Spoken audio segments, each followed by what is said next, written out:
did you get the racist guards to treat you with respect? You're in prison, and you said, I will only respond to the name Mandela or Mr. Mandela. You must fight the battle for dignity on the very first day you go to jail. Really? And that's what we did. We put our foot down and insisted in being respected, even though we're prisoners. And we eventually succeeded in that. Eventually, I know they thought that sending you to the lime quarry and working on the rocks would destroy you, but it did the opposite. How so? Well, I was in the company of great men indeed. Some of them are more qualified, more talented than I am. And to sit down with them, to exchange views, was one of the most revealing experiences I had. To sit down with those men and to exchange views, it enriched your own life. It fortified your morality.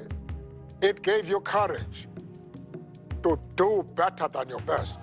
The thing that was challenging was getting him to admit that he played the greatest role in the apartheid movement, because he kept saying, no, it wasn't me, it was all the other people.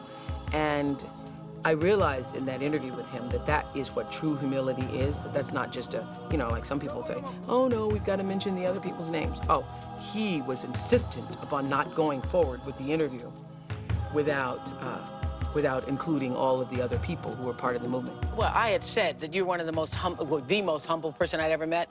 I will tell you that when Mr. Mandela arrived today, he said that our producer met with him in the room, and he said, what is the subject of today's show? And they said,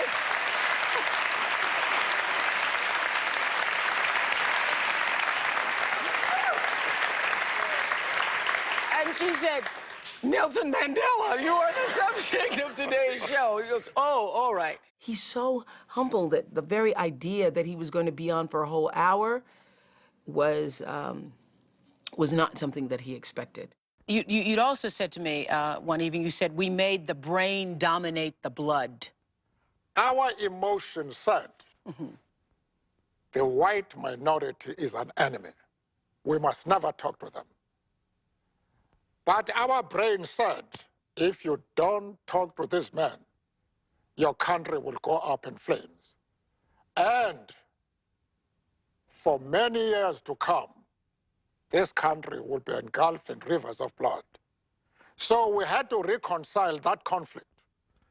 And our talking to the enemy was the result of the domination of the brain over emotions.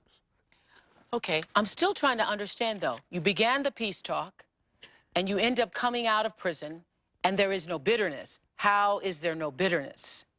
Well, I hated oppression. And when I think about the past, the type of things they did, I feel angry. You have a limited time to stay on earth.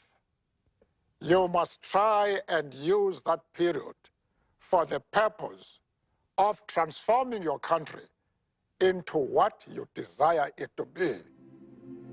A democratic, non-racial, non-sexist country. And that was a great task.